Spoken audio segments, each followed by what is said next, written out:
Thank you, Mr. Moreland. The chair now recognizes Representative Crank for 5 minutes. Thank you, Mr. Chairman. China currently holds the most exploratory leases issued by the International Seabed Authority, and of the 22 exploratory leases granted for 15-year terms, China holds 5, the most of any country, while Russia holds 2. That means nearly 30% of current exploration leases are controlled by our adversaries. I serve on the House Armed Services Committee. This is pretty important to me, and it is certainly important to our country. Meanwhile, the United States is already heavily reliant on China for the extraction, processing, and refinement of critical minerals. According to the U.S. Geological Survey's 2025 Mineral Commodities Report, the United States is more than 50% net import reliant for non-fuel mineral commodities, and China is the largest supplier, providing 21 minerals. To reduce our dependence on foreign adversaries, the Trump administration is committed to restarting domestic mining and cutting back regulatory burdens that have effectively shut down hard rock mining in the United States. Additionally, the administration signed the executive order to unleash offshore mineral exploration and extraction. Given that polymetallic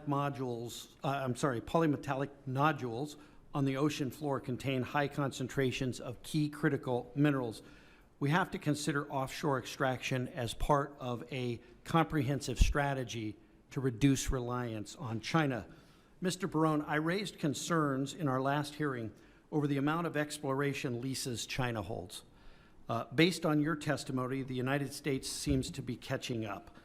From your perspective, what are some of the advantages the United States have in extracting seabed minerals?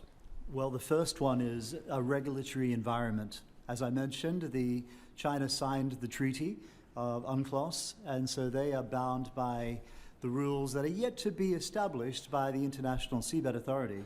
The United States were a persistent objector and did not want to participate in that treaty, and so they retained their right to those critical minerals on the seafloor, and in 1980 put in place the legislation, DSHMRA, that govern both exploration and commercial recovery activities.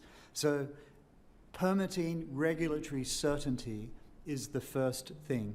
And then, of course, it's an awakening to the fact that the American economy imports 100% of its nickel, its cobalt, its manganese, and 50% of its copper, and that needs to change. And so I think regulatory certainty, but an awakening to the reality of the dire situation and the high dependence that America has on some of its adversaries. Yeah. Another concern with China's dominance in this area is their ability to dump minerals onto markets to undermine domestic mining projects. A cobalt mine scheduled to open in Idaho experienced this firsthand. It was forced to delay operations, and China dumped cobalt onto the market. Is this a concern for the metals company? And if so, are there steps the United States can take to help insulate domestic producers from China's deceptive marketing practices? I think markets work themselves out, and when there is no domestic supply, then it's hard to protect.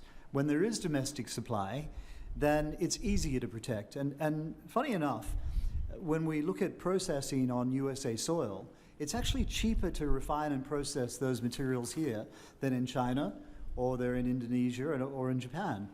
The reason? Available, abundant energy. Energy is by far the biggest cost input. So America has natural advantage, and I think those other market factors can work their way through. Yeah, I'd like to